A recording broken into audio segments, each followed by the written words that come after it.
Bonjour à tous. Oui, Jean-François Chipot. J'ai à la fois 20 ans de consulting et 20 ans d'opération derrière moi. Je coach actuellement encore 7 sociétés pour le compte d'Alstom pour les aider à développer leur performance opérationnelle, c'est-à-dire mieux maîtriser les livraisons, réduire leur retard et améliorer et fiabiliser le niveau de qualité perçu par les clients.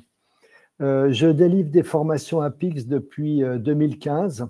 J'ai dû en donner une petite centaine quand je récapitule tout, chez PSA, chez Renault, essentiellement sur des aspects CSCP qu'on va voir tout à l'heure, et chez Safran, où tous les leaders, qu'ils soient chefs d'équipe, chefs de service ou directeurs, passaient à Safran University à côté de Paris pour recevoir la bonne parole de l'APIX selon différents types de modules. Donc, j'ai également connu O2 Formation et c'est grâce à Magali que je me propose maintenant de vous présenter ce qu'est ce contenu APIX et pourquoi il est si intéressant. Donc, l'APIX, initialement, voulait dire effectivement Association for Production and Inventory Control Society, qui donc est créée aux États-Unis à Chicago et qui l'est toujours d'ailleurs, et qui, il y a moins de 5 ans, s'est transformée en ASCM, puisqu'on parle désormais d'Association for Supply Chain Management.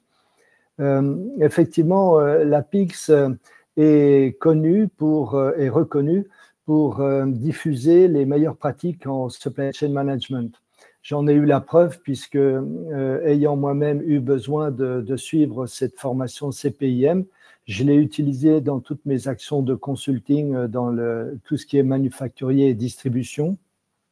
Et comme je vous le disais, de grands groupes s'y sont intéressés et forment leur encadrement à ces méthodes. Alors, ce qui fait leur force, c'est que ces méthodes sont structurées et formalisées, non pas par un institut universitaire, je dirais, mais bien par des industriels. Donc, ce sont des industriels qui se portent volontaires pour effectivement structurer toutes ces formations.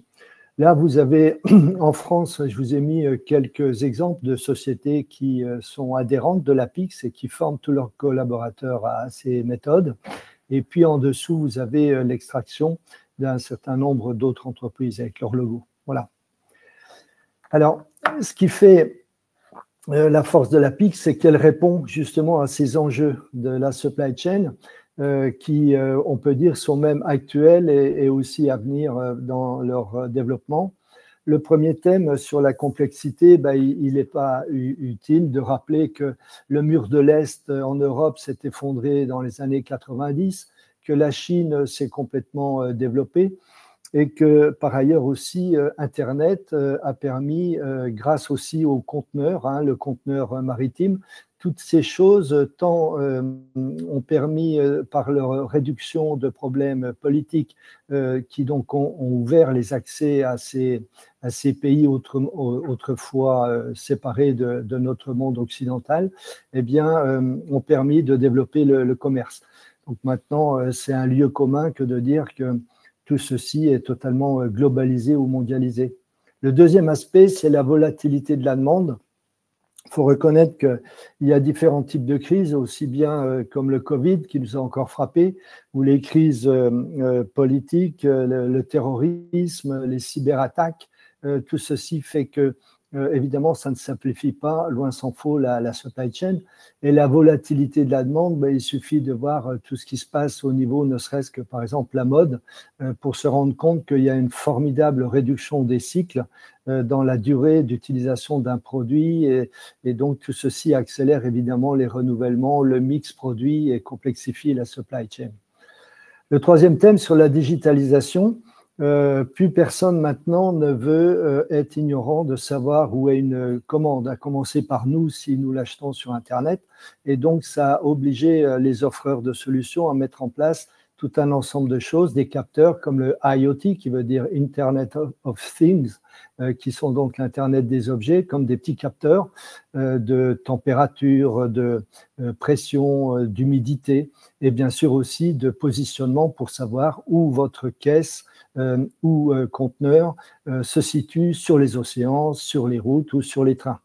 Tout ceci permet aussi, avec la data analytics, d'extraire à la fois des tendances sur les marchés pour que les entreprises puissent se préparer à des changements de demande, à des changements de volume, de mix, etc. Le quatrième point, sur la durabilité, on a tous pris conscience que notre petite planète n'en pouvait plus de ces, disons, pollutions, générations de gaz carbonique, qu'il s'agisse des camions, des voitures ou même de la production d'énergie ou des bateaux sur les océans. Donc, on a maintenant tous en tête la notion RSE, hein, en français, qui veut dire responsabilité sociale et environnementale des entreprises, ou les Anglais, la CSR, Corporate Social Responsibility, qui sont en fait des nécessités pour que demain, nous puissions encore vivre et que les générations à venir puissent continuer d'utiliser les ressources que nous n'aurons pas complètement donc utilisées à nos besoins. Et enfin, le dernier thème, ben, forcément, c'est la conséquence des 4 premiers. C'est que tout ceci fait que, comme on le dit, on est dans un monde VUCA maintenant, hein, volatile, une certaine complexe, et donc avec toutes ces nécessités, ça nous oblige à mettre en place des formations, aussi bien pour se préparer à la RSE que la réduction des cycles, la réduction des coûts, et bref, besoin de compétences. Alors, ce qui est intéressant de montrer, c'est en quoi les formations APIX vont pouvoir prétendre répondre à toutes ces demandes. Alors, il faut savoir qu'il y a plusieurs types de formations. Vous avez peut-être entendu parler de ce qui s'appelait le BASICS. Le BASICS, en anglais, ça veut dire les fondations, hein, et le Basics of Supply Chain Management est devenu le CPIM, Certified in, alors au début, Production and Inventory Management.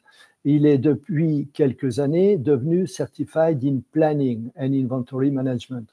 Alors, méfions-nous, le terme planning ne veut pas dire planning au sens que nous l'entendons, c'est-à-dire un genre de planification qui permet un ordonnancement des tâches.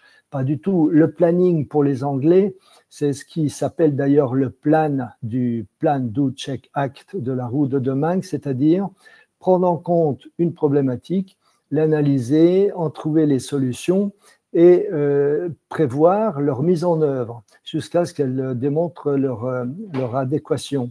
Donc, vous voyez, le planning, on est loin de simplement un ordonnancement. Autrement dit, par le CPIM, vous avez accès à tout ce qu'il faut pour mettre en œuvre une analyse et une recherche de solutions pérennes pour une usine. On considère bien sûr que quand on parle de CPIM, l'usine reçoit des flux de ses fournisseurs, ça va de soi. Donc, on parlera un petit peu des fournisseurs, mais ça n'est pas tant le propos. Et de même, en aval, on va parler des clients, ça va de soi aussi. Mais là aussi, ça n'est pas trop le propos. On va focaliser essentiellement sur l'intérieur de l'usine et son organisation. La deuxième… Oui. Alors, Jean-François, pardon, je vais juste faire une coupure parce que je vois dans les questions que quelqu'un me dit qu'il n'y a pas de son. Il n'y a pas de son? Alors, je vois dans les questions que quelqu'un me dit qu'il n'y a pas de son. Donc, je voudrais juste vérifier si c'est une problématique individuelle ou collective. Est-ce que, si vous nous entendez, vous pouvez réagir dans le webinaire? Là, je parle juste pour vérifier que ceux qui nous entendent puissent dire que… Bon, j'ai des réponses par ailleurs, comme quoi le son est OK. OK, parfait. Merci beaucoup. On peut y aller, non, parce que je voulais quand même vérifier. Pardon. Merci. Je vous en prie. Donc, la deuxième formation, effectivement, qui s'appelle CSCP, Certified Supply Chain Professional, c'est quelque chose qui est beaucoup plus global cette fois-ci. L'usine n'est qu'un petit maillon de la supply chain. Et c'est pour ça qu'on parle de supply chain end-to-end. Autrement dit, depuis les fournisseurs et même, pourquoi pas, les fournisseurs des fournisseurs qui sont en amont de votre usine. Et en aval, vous pouvez avoir des entrepôts, des distributeurs, des grossistes, bien sûr des clients à la fin. Et tout ceci passe par des moyens de transport et des entrepôts. Donc, on comprend que le CSCP est quelque chose de plus large que le CPIM que je viens d'évoquer tout à l'heure. Il rentre moins en détail dans les fonctionnalités de l'usine, mais au contraire, il est beaucoup plus en amont et en aval, pour que vous puissiez apprendre ce qu'est un incoterm, ce que sont les lettres de change qui permettent à un acheteur de confirmer à son vendeur qu'il va bien être payé alors qu'il n'est pas sur le même continent, etc., etc. Donc, souvent, on considère qu'on démarre par CPIM avant d'aller sur CSCP, mais ça n'est pas toujours vrai. Si votre entreprise est dans la distribution principalement, évidemment, il vaut mieux démarrer par CSCP. Alors, le CPIM est une formation assez lourde depuis 2 ans parce que maintenant, elle a été fusionnée en CPM Part 1 et CPM Part 2, que vous avez peut-être entendu évoquer. Et donc, désormais, c'est un module en 8 journées. Mais le CSCP, lui, ne prend que 6 journées. Voilà, il faut l'avoir en tête. Le CLTD aussi, qui peut être une formation plus centrée sur, comme le nom l'indique, vraiment la partie logistique avec les différents modes, l'avion, le bateau, le train, etc., les pipelines.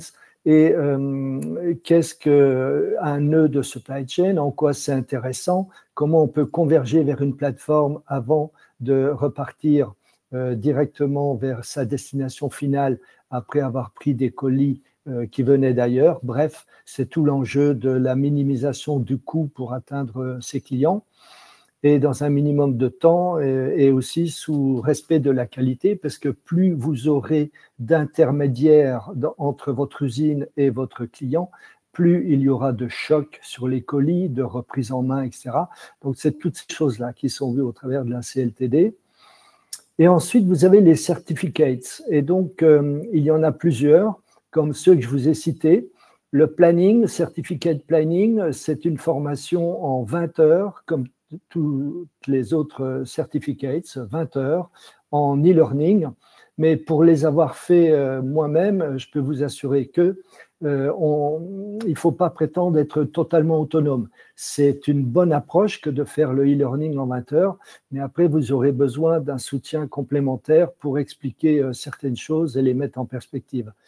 Donc, planning, comme je le disais, en vous rappelant, comme on l'a dit tout à l'heure, que planning, c'est l'ensemble du processus d'analyse d'une problématique, de trouver les solutions les plus adaptées et de les mettre en œuvre. Procurement, comme le nom l'indique, c'est tout ce qui a trait aux achats, au purchasing, donc tout ce qui est approvisionnement, performance fournisseur, le supplier relationship management, etc. Le warehousing, on s'en doute, c'est tout ce qui est entreposage.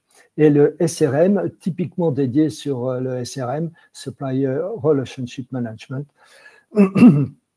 qui vous apprend au travers, par exemple, de grilles de classification, à identifier les fournisseurs qui sont stratégiques, ceux qui sont moins, ce qu'on appelle les commodities, et qui le sont le moins possible d'ailleurs. Et entre les deux, vous avez ce qu'on appelle les leverage, qui sont, disons, sur lesquels il y a une offre certaine, avec beaucoup d'offres, mais qui ont une grosse valeur pour vous et qu'il faut absolument, dont il faut réduire le coût d'achat, ou en liant avec des partenariats, en réduisant le panel pour donner plus de volume à ceux avec qui vous allez travailler, etc.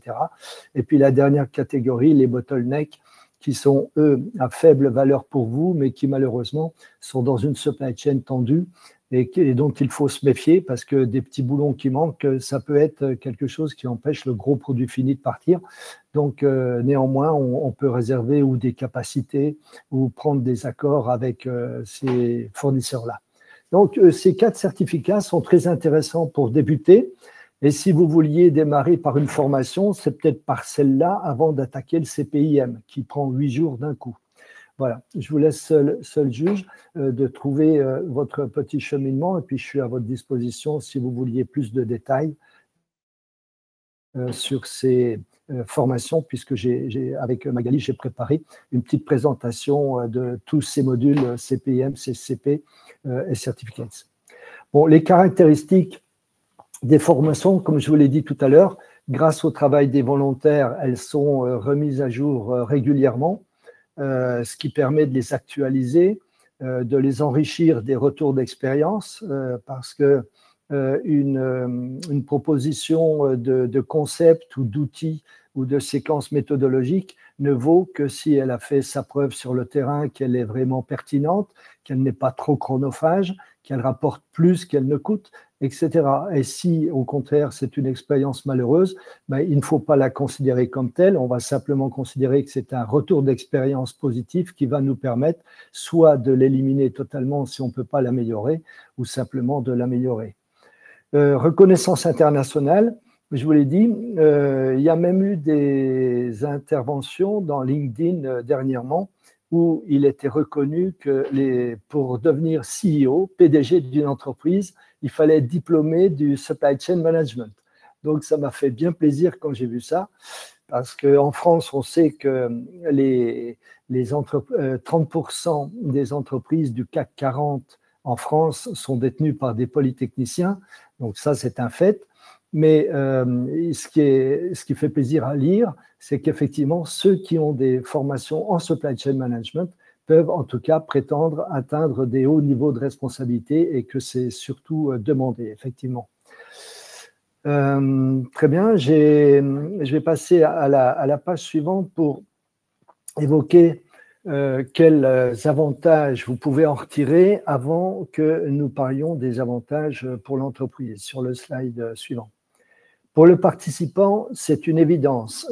Tous ceux qui ont fait l'APIX sont reconnus mondialement par cette formation qui est donc réputée et ça vous donne évidemment un plus. Le deuxième aspect, c'est que au-delà de la reconnaissance, c'est surtout que vous avez une connaissance des concepts, des méthodes, des outils. Et puis, vous le savez, au travers d'O2 Formations, ce sont des formateurs qui sont seniors, qui ont de la bouteille, qui ont un vécu d'expérience et qui peuvent vous faire pratiquer de toutes leurs petites astuces. Moi-même, c'est ce qui fait ma force quand j'interviens en formation. Les gens sont très contents de tout ce que je leur montre comme outil que j'ai développé pour mes petits clients. Je travaille pour des clients qui peuvent être tantôt de moins de 10 personnes. En ce moment, dans les 7 que je supporte, il y en a une de 8 personnes, en fait, 6 dans l'atelier et 2 à l'encadrement, dont le dirigeant. Et inversement, j'ai eu à travailler dans des très grands groupes puisque j'étais en charge du Lean pour le déploiement dans les 16 usines du groupe Alstom durant 3 années.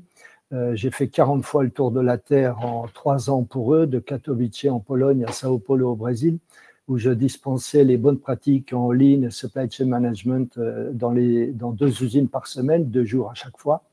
J'étais aussi Global Lean Director pour Coty dans la parfumerie, sur les 5 usines, 2 en France à Chartres et Monaco, une à Granollers à côté de Barcelone, une à côté de Londres à Ashford et l'autre à Sandford en Caroline du Nord pendant 4 ans. Et en fait, toutes ces expériences-là vous seront forcément profitables. Donc, c'est ça qui est intéressant, c'est qu'on s'appuie à la fois sur le cursus de l'APIX, puisque de toute façon, vous devez passer l'examen et il faut vous y préparer, mais surtout, on vous donne les petits tips, les petits conseils qui vont faire que ça va être directement transmissible dans votre action de tous les jours dans votre entreprise.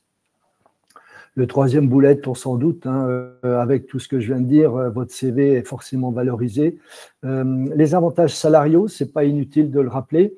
En moyenne, et ce n'est pas moi qui le dis, c'est l'APIX d'après son étude salariale, ça monte en rémunération les salariés parce que justement, ils permettent de tels gains à leurs entreprises que les entreprises ont les moyens d'augmenter leur salaire. Ça n'est pas un dû d'avoir un salaire en plus, c'est simplement la conséquence légitime de votre apport en valeur à l'entreprise qui rémunérera plus ses collaborateurs et qui en plus voudra les garder. Renforcement de crédibilité professionnelle, on s'en doute, hein, voilà. Et oui, la vue globale sur le dernier bullet point, c'est important. La supply chain n'est pas que une suite logique d'opérations, elles interagissent toutes entre elles. Si vous voulez, par exemple, prétendre faire de l'adéquation charge-capacité pour mieux maîtriser vos livraisons, vous ne pouvez pas ignorer l'impact de l'atelier à pouvoir respecter ou non les temps standards qui sont dans les gammes. Donc, il faut comprendre ces notions de ce qu'est un TRS, un taux d'utilisation, un taux d'efficience, pourquoi il y a des files d'attente et qu'est-ce qui constitue le délai. Tout ceci vous sera complètement détricoté, expliqué, mis à nu, ce qui vous permettra de bien comprendre les interdépendances des choses entre elles et donc justement d'adresser les bonnes causes pour obtenir les bons effets. Est-ce que je parle, mais est-ce que vous avez des questions sur toutes ces notions? N'hésitez pas, hein, je ne voudrais pas vous dérouler toute ma présentation sans que vous ayez des questions ou des interrogations, hein. Bon, n'hésitez pas.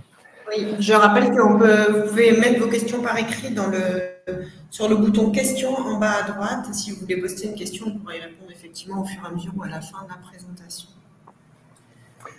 Les avantages pour l'entreprise, c'est qu'effectivement, elle dispose désormais d'employés formés aux standards de l'APIX, qui sont donc reconnus encore une fois de manière mondiale. Et c'est pour ça que j'ai illustré avec la petite photo où quelqu'un tape dans la main check d'une autre en disant bon deal et c'est fait. Oui, parce que ces personnes qui ont été formées à l'APIX, comme on l'a dit sur le slide précédent, ont acquis une maturité qui leur permet de mieux comprendre aussi les problèmes de leurs collègues, quelquefois, et donc de trouver les bonnes solutions en équipe, ce qui est très important.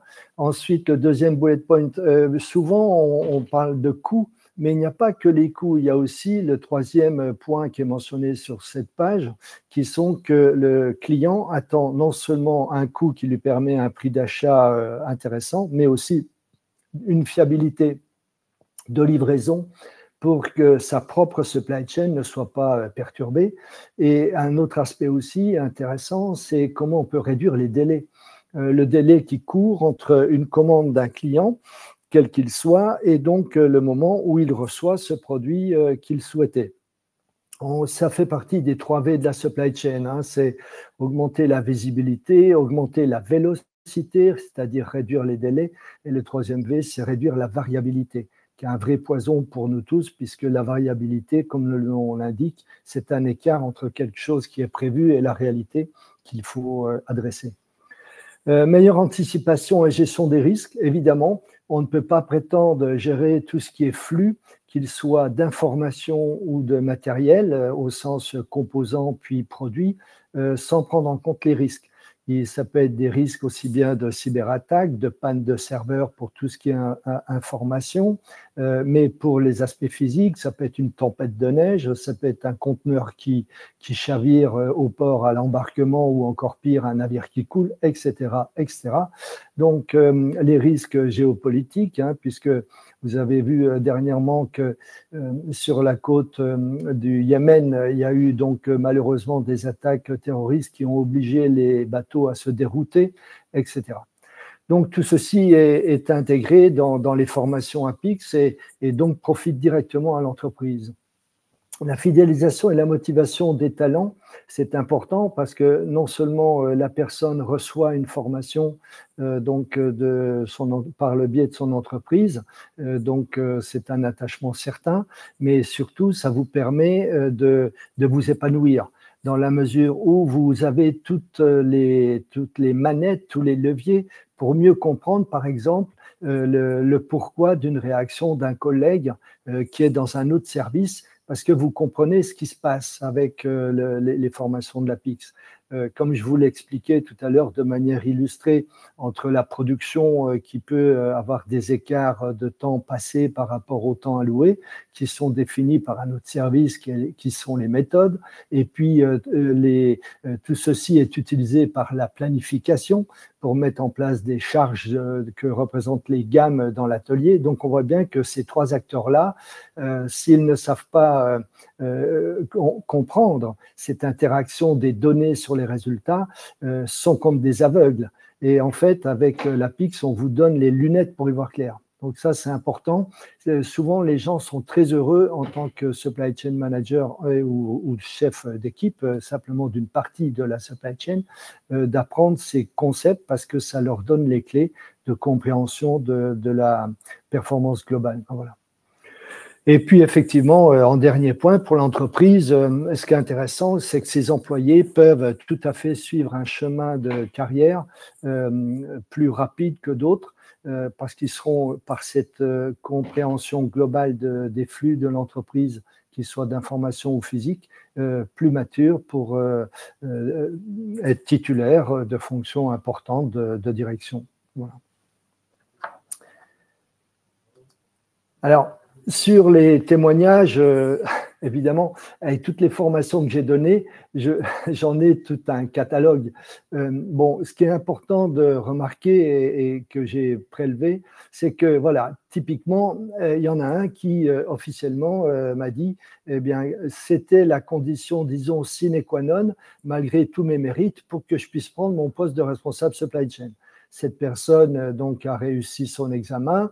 Il est reparti d'autant plus confiant qu'il avait désormais tout le background de ces concepts disponibles, mais c'était la condition, voilà, pour qu'il prenne ceci. Après, un grand leitmotiv qui revient aussi de tous ceux qui participent à ces formations, c'est enfin un dictionnaire pour comprendre les différents termes. Et pas que en français, mais aussi avec un personnel étranger. C'est important de savoir ce que sont les différents acronymes, ce que c'est qu'une charge, qu'est-ce que c'est qu'une capacité, qu'est-ce que c'est qu'une adéquation charge-capacité, qu'est-ce que c'est qu'un OTD, enfin, etc., etc. Qu'est-ce que c'est que le PIC aussi, c'est un grand classique, le PIC, le PDP, bref. Tout ceci fait qu'on apprend ces concepts et surtout, on sait les noms que l'on donne à ces concepts. Et donc, ça permet, lorsqu'il y a une mauvaise compréhension entre des services, de finalement détecter qu'il y a une incompréhension de la définition, ou en tout cas un non-alignement des définitions. Donc, il faut remettre les bons termes sur les bonnes notions, et souvent, ça permet enfin de mieux se comprendre. Pour l'entreprise, typiquement, tout est listé et connu. Hein. Souvent, on réduit les stocks, on améliore les taux de service. Moi, je peux vous dire que sur les 70 entreprises que j'ai supportées ces 10 dernières années, dans le cadre de programmes comme Space dans l'aéronautique ou en ce moment dans le ferroviaire pour CARE, typiquement, avec ces méthodes, on réduit la non-performance par 2, si on veut généraliser. C'est-à-dire que si vous avez une entreprise qui a un OTD de 80 points, eh bien, on peut prétendre l'emmener à 90, puisque hein, ça se mesure en pourcents. Donc, entre 80% et 100%, on est bien d'accord, il nous manque 20%, eh bien, on la divise par 2, cette non-performance. Si vous étiez à 60, on vous emmènerait à 80, etc. Donc, et tout ceci en moins de 12 mois. Alors, bien sûr, on peut vous dire qu'en 3 mois, on va déjà faire beaucoup de choses, certes, mais il ne faut pas s'illusionner. Hein, on est entre professionnels, donc on va se parler franchement. Donc, en 12 mois, vous pouvez prétendre réduire la non-performance par 2. Voilà. Donc, c'est des choses quand même qui ensuite sont très valorisables pour vos clients. Et j'en termine avec ça, pour dire qu'effectivement, c'est forcément un passeport pour une supply chain qui soit donc robuste, hein, voilà, performante au sens d'un minimum de stock d'encours, mais performante au niveau de ses coûts, hein, puisque c'est un aspect important, performante au niveau de sa performance de livraison vis-à-vis de vos clients, respect des dates de livraison, et si malheureusement ça n'est pas le cas, minimisation des retards, et qualité bien sûr perçue au top, avec un indicateur qu'on appelle le IER, Item Escape Rate. Voilà. Le bénéfice est double, puisque vous l'avez bien compris, il y a à la fois un avantage qui est partagé entre l'apprenant, vous qui participez, et l'entreprise qui retrouve un retour sur investissement plus que profitable. Voilà, Magali. Alors, je vois qu'il y a des questions. Oui. Merci beaucoup pour cette présentation. Si vous avez des questions sur la présentation qui vient d'être faite, sur les évolutions des formations en logistique en général ou sur ces formations certifiantes plus particulièrement, vous pouvez les poser en bas à droite. Vous avez un bouton questions sur lequel vous pouvez appuyer et poser votre question.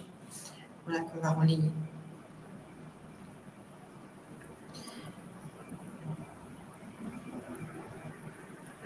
Alors, au niveau des questions, est-ce que, on a une question sur le lien entre le Lean, vous disiez tout à l'heure que vous étiez spécialiste du Lean Management aussi, le lien entre le Lean et les enjeux de la logistique aujourd'hui, et puis plus largement, quelles sont les méthodes ou technologies qui sont nouvelles en logistique et sur lesquelles il serait nécessaire de se mettre à jour? D'accord. Alors, le Lean, il faut revenir à ce qu'est le Lean, hein. C'est-à-dire que c'est une méthode qui a été inventée par Monsieur Toyoda, hein, avec Taishi Ohno, juste dans l'après-guerre, pour simplifier le travail des personnes qui étaient d'ailleurs à l'origine dans le tissage et qui fabriquaient, et donc d'où la fabrication par Toyoda des métiers à tisser. Et puis, lorsque son petit-fils a créé Toyota Motors Corporation avec Taishi Ohno, ils sont repartis sur la même base, c'est-à-dire simplifier le travail de l'opérateur pour le rendre ergonomique au possible et lui demander son avis sur les causes de non-sécurité ou de fatigue ou de non-capacité à effectuer le travail comme il est demandé. Donc, le Lean, c'est tout ça, c'est tout un ensemble où on fait travailler l'opérateur qui fait avec des gens qui vont faciliter par leur connaissance de méthode, qu'il s'agisse du QQ au QCCP pour quantifier les choses, faire un 5 pourquoi, un arbre cause-effet, une animation brainstorming, métaplan, etc. Donc, le Lean, c'est ça. Je l'ai pratiqué. Il est un complément en tant qu'exécution de tout ce qui va concerner la planification au sens américain ou anglais du terme, c'est-à-dire comprendre le besoin, trouver les problèmes liés au stock, au coût, au rebut, que sais-je, et trouver les bonnes solutions. Et tout ça, c'est dans la supply chain. Donc, vous voyez, l'un ne s'oppose pas à l'autre. La supply chain, c'est la meilleure gestion de tout le flux et d'informations et physiques pour que vous puissiez atteindre vos résultats industriels vis-à-vis de vos clients, de coûts maîtrisés, de livraison maîtrisée à date, etc., de qualité maintenue. Mais le Lean est là pour faciliter l'exécution et utiliser tout le retour d'expérience de ceux qui font pour sans cesse améliorer. Alors, les technologies principales, typiquement, on ne peut pas se passer d'un ERP dans la supply chain. Il faut un ERP. Il y a des très bons outils, j'en connais plusieurs, par exemple comme Helios, Clipper, SAP, enfin voilà, qui sont des très bons ERP. Souvent et de plus en plus, on associe à ces ERP ce qu'on appelle, si on est une entreprise manufacturière, des MES, Manufacturing Execution System. Ce sont des outils informatiques connectés au plus près du terrain qui, par leurs écrans où les opérateurs vont se loguer, vont dire « je démarre un OF », « j'ai fini une opération », j'en redémarre une autre, etc. On va collecter, comme le nom l'indique, tout un ensemble d'événements sur le terrain qui vont permettre de mouvementer les opérations dans le RP pour dire telle opération est finie, etc. de suivre des temps, des consommations de matière, etc. Donc, ça, c'est le MES. Vous avez aussi d'autres choses. Par exemple, si vous êtes plus dans la distribution, on parle beaucoup de 2 outils qui sont, voire même de 3, qui sont le TMS, le WMS et le SCEM. Le TMS, c'est Transport Management System, et le WMS, ce serait Warehouse Management System. On comprend ce que chacun fait dans son coin. Le Transport Management System, c'est un outil qui va vous permettre à partir des couples usines-clients, de trouver les meilleurs circuits, de trouver les associations d'expédition à faire pour minimiser les coûts de transport. Pour les plus gros tronçons, de procéder à des appels d'offres auprès de transporteurs auxquels vous allez attribuer les plus gros tronçons. Et pour tous les autres, d'être plutôt en one-to-one.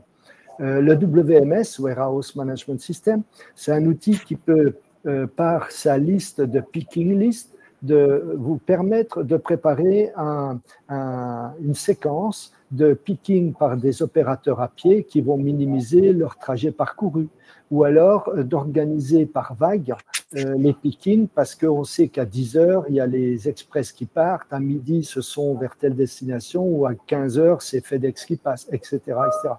Donc, le Warehouse Management System, c'est pour tout ce qui est l'entrepôt. Le SCEM, Supply Chain Event Management, c'est un outil qui permet souvent d'alerter tout au long du flux, depuis des fournisseurs, usines, transporteurs, distributeurs, d'une anomalie dans le flux. On attendait une livraison à telle heure, elle n'est pas arrivée. Ça permet de répercuter tout de suite l'information, de prendre les bonnes décisions curatives et de prévenir le client en aval. Voilà. Et puis, il y a tous les petits outils comme le IoT, l'Internet of Things. J'ai eu à travailler pour une société qui s'appelle OceaSoft. Ils conçoivent et fabriquent des capteurs d'humidité, de température et de choc pour, par exemple, des produits sensibles comme les organes, le sang, des choses comme ça, ou même quelquefois l'électronique, qui doivent être mis sous contrôle, vous voyez. On parle aussi beaucoup de Control Tower. Je ne sais pas si vous en avez entendu parler. Ce sont comme le nom l'indique, des tours de contrôle, d'où le terme, qui permettent de dire, voilà, depuis l'Allemagne, votre fournisseur a envoyé le produit, il a un petit capteur sur la caisse, on sait que le camion est passé à tel endroit, à telle heure, et donc vous savez si vous allez recevoir ce produit à temps, par exemple, etc. Je pourrais vous en citer beaucoup. L'autre question, est-ce que j'ai répondu à la question? Très bien, oui, merci beaucoup. D'accord. Enfin, je pense en tout cas. Et après, est-il possible de suivre une formation certifiante pour se reconvertir si nous n'avons pas encore d'expérience professionnelle en logistique? Alors, oui, bien sûr. Alors, c'est pour ça que j'évoquais tout à l'heure les certificates, parce que moyennant un investissement limité de 20 heures de votre temps, vous pouvez donc en e-learning commencer à apprendre soit à être acheteur-approvisionneur, comme avec le Certificate of Procurement. Vous pourriez aussi prendre une fonction plus large si vous vouliez ensuite en allant vers le Certificate of Planning. Voilà. Si vous êtes dans le magasinage, il y a le Certificate of Warehousing. Voilà. Et ces formations, je pense que Magali va en parler. Nous, on peut les compléter d'une petite touche pratico-pratique ensuite pour vous familiariser avec des choses que vous n'auriez pas complètement assimilées. Et puis surtout, vous donner les préparations à appliquer sur le terrain, la bonne séquence. Voilà. Je vois qu'il y a un petit logo qui s'affichait sur mon écran qui est Certificate of Procurement. Bon, je ne sais pas si c'est volontaire. En fait, c'est parce que je voulais partager le lien vers ces certificats si les gens veulent aller D'accord, en ligne. très bien. Si vous appuyez sur ce bouton, vous pouvez aller voir éventuellement plus précisément les fiches de ces formations.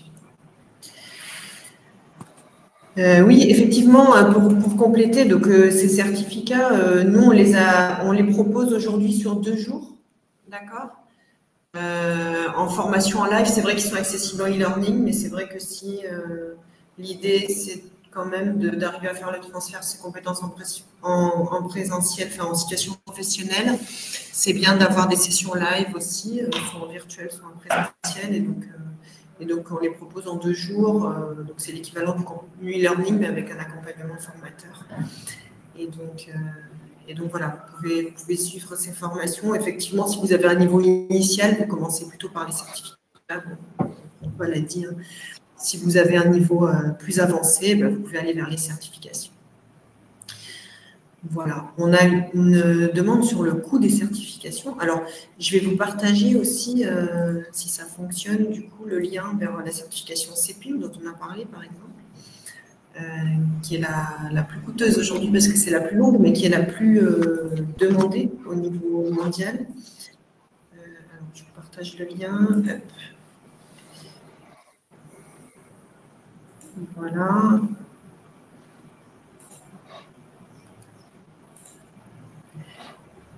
Donc aujourd'hui, la formation CEPIM, par exemple, elle est proposée sur 8 jours, en 2 fois 4 jours. Donc partie 1, partie 2.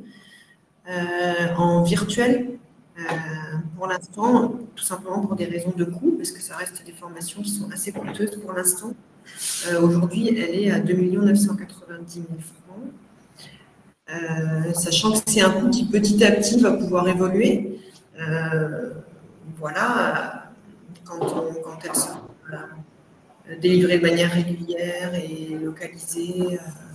Mais aujourd'hui, cette certification, elle a dimension internationale, elle nécessite des formateurs accrédités à l'international comme M. Chico. Et donc, c'est celui-ci. Après, on a fait le calcul avec des professionnels, des entreprises, sur le bénéfice aussi, en termes de gain de coût pour l'entreprise, en termes de montée en compétences, etc. Donc voilà, c'est un investissement, soit pour les personnes, soit pour les entreprises, à faire. Donc, pour la CEPIM, 2 990 000, pour répondre à la question sur le coût, pour la CSCP, donc professionnelle de la supply chain. Tout ça, c'est des informations que vous avez en ligne sur le site de O2, vous pouvez y accéder facilement. La CSCP, aujourd'hui, qui est proposée sur 4 jours, elle est à 2 350 000. Voilà. Par contre, vous avez aussi les certificats. Je vais vous dire, mais vous avez peut-être pu aller sur la fiche.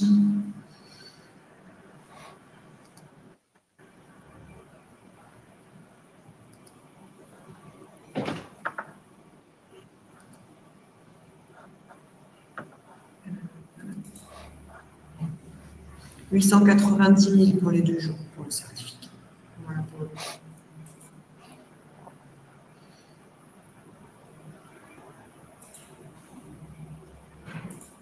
Si jamais là-dessus, vous avez plus de questions individuelles, soit sur votre parcours sur mesure, soit sur les enjeux qui vous sont spécifiques, soit sur des questions de coût ou de discussion là-dessus, je vous remets mon contact dans le chat. Vous pouvez évidemment me joindre pour en discuter. Voilà. C'est notre métier aussi que de s'adapter à vos demandes.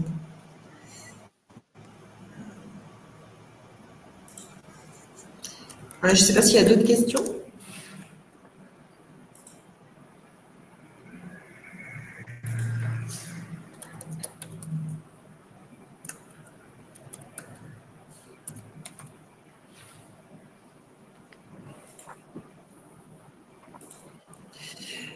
Si c'est bon pour vous, c'est bon pour nous. Je vous partage peut-être juste, si ça vous intéresse, la brochure avec le récapitulatif de toutes les informations qu'on a pu donner. Voilà, si vous voulez, au lien suivant, vous avez la brochure qui est disponible. Elle est évidemment sur notre site aussi. Donc, vous avez toutes les informations qui ont été données par Jean-François Chicot, alors de manière peut-être un peu moins complète sur les enjeux pour les entreprises, le secteur des individus, mais en tout cas sur les formations. Et on a une autre question, je vais regarder.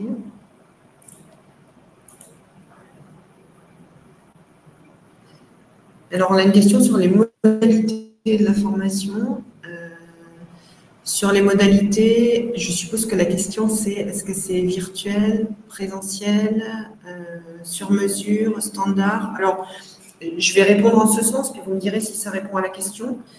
Pour l'instant, on les propose en virtuel, mais on est tout à fait capable, si c'est votre besoin, de les proposer en présentiel. Il n'y a aucun problème là-dessus. Il faut juste qu'on fasse un devis ensemble, voir quels sont les enjeux, quelle est la période, comment ça peut se passer, bien sûr. Sur les modalités, tout est possible, j'ai envie de dire. Hein. Nous, notre métier, c'est vraiment la formation professionnelle adaptée aux professionnels. Donc, c'est à vous de nous dire selon quelle modalité vous voudriez être formé ou vous voudriez former vos équipes. Et on peut mettre en place des formations sur mesure de 8 jours de suite, de 4 jours, de 2 jours, 2 jours, 2 jours, de demi-journée, en présentiel, à distanciel. Tout est possible, en fait. Après, on s'arrange sur les conditions entre... Enfin voilà, c'est une discussion avec l'entreprise ou avec les professionnels sur les conditions de la formation. On peut y compris donner une formation APIX par exemple et puis mettre des modules complémentaires qui correspondraient à vos besoins en compétences plus spécifiques, enfin même sur le contenu. On peut évidemment s'adapter, on peut faire des études de cas qui sont adaptées à votre contexte aussi, enfin on le fait tous les jours. Après voilà, on est tenu quand même au programme standard et au standard puisque derrière vous êtes tenu de passer la certification et on s'engage à ce que vous puissiez la passer. Sur les modalités de paiement aussi, puisqu'il y a une question en ce sens, alors sur les modalités de paiement, je pense que c'est une question qui se posera le jour où vous déciderez de vous inscrire, mais on a plusieurs possibilités, en fait toutes les possibilités de paiement sont acceptées a priori. Ce qu'on vous demande simplement sur le paiement des formations, je ne sais pas si ça répond à la question, c'est de payer au moins une partie avant le démarrage de la formation pour valider votre inscription. Mais après, on a un service qui est dédié à la discussion là-dessus avec vous. Je ne sais pas si ça répond à votre question.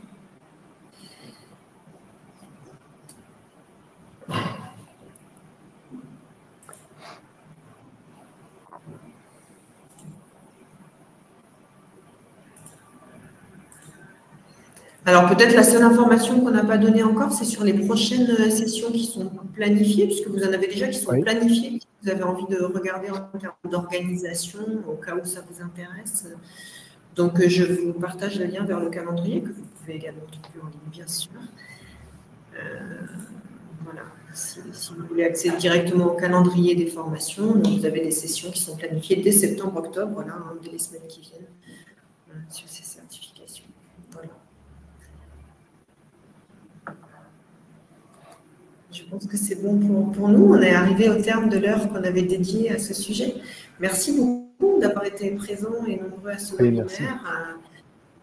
Voilà, on est content d'avoir pu vous en parler en tout cas parce que c'est un gros travail pour nous, un engagement aussi et un lien permanent qu'on essaye d'avoir avec les professionnels de la logistique. Merci à Jean-François Chipot pour sa présentation, pour son implication sans faille sur ce sujet et pour l'ouverture qu'il nous a permis d'avoir sur ces formations certifiantes qui sont quand même une opportunité nouvelle voilà, sur le continent, encore une fois, comme je dis, puisque c'est la première fois qu'on arrive à amener ce type de formation accessible au Sénégal et plus largement en Afrique francophone pour l'instant, mais on prévoit aussi de les délivrer sur les pays anglophones. Donc voilà, merci pour ça et puis à bientôt, j'espère, et bonne journée à tout le monde.